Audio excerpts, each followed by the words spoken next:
आ जाए कि आप लोग पछताएंगे कि महाराज जी बोल के गए थे 2, 4, 5 साल पहले और आज हो गया है। ऐसा बादल फटेगा ऊपर, कूड़े के साथ हम भी बह जाएंगे। जो ध्यान रखिए, नदियों में अपना गंद मत डालिए। आप अपने घर के किसी जमीन में एक कोने पर गड्ढा खोदिए, वहां अपने घर का कूड़ा डालिए और जब भर जाए तो आग से जला दो उसे। मैल की मैल हो गई खेत को और प्रकृति आपकी सुंदर हो गई। हम देखते हैं कोई बाइक पर गाड़ी पर जाता है, तुरंत ऐसे नदी में लिफाफा फेंक देता है। भैया वो आपको डबल 10 गुना होकर के आपके घर आएगी, वही गंद आएगा आपके घर पर, वही मैल आएगी आपके घर पर। इसलिए हम सब लोगों को प्रकृति से प्रेम करना चाहिए। खूब पेड़ लगाओ, खूब अपने आसपास की नदियों को साफ रखो, खूब इन जीव जंतुओं से प्रेम करो, चाहे कुत्ता है, बिल्ली है, पक्षी है, इनसे खूब प्रेम करो।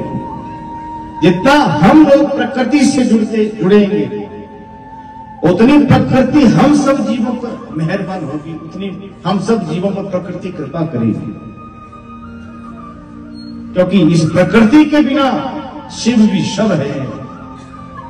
इसलिए मूल इस संसार में अगर किसी जीव को शिव तत्व की प्राप्ति करनी है, शिव को पाना है, तो प्रकृति से प्रेम करना है। और जो प्रकृति से प्रेम करना सीख गया, प्रकृति को अपना बना गया, ये प्रकृति अपनी है, उसी समय भगवान शिव उसके ऋणी हो जाते हैं और सदा सदा के लिए वो शिव उस प्राणी के ऊपर, उस जीव के ऊपर अपनी कृपा कर देते हैं। इसलिए हमें किससे प्रेम करना है? जोर से बोलो, नहीं सुना? प्रकृति से। प्रकृति से खूब प्रेम करो, खूब पेड़ लगाओ। इसी में हम सब जीवों का कल्याण है। अपने घर का गंद अपनी जमीन में कहीं गड्ढा खोद के उसमें डाल देता, वहीं जला दो उसे। लैट्रिन का खड्डा भी तो घर में ही होता है, वो शंकर भगवान ने दिया, तो उस गंद में भी तो हम रहते ही हैं। तो घर का कूड़ा करकट भी एक जमीन में कोने पर जला दो उसे। भैया इससे क्या होगा?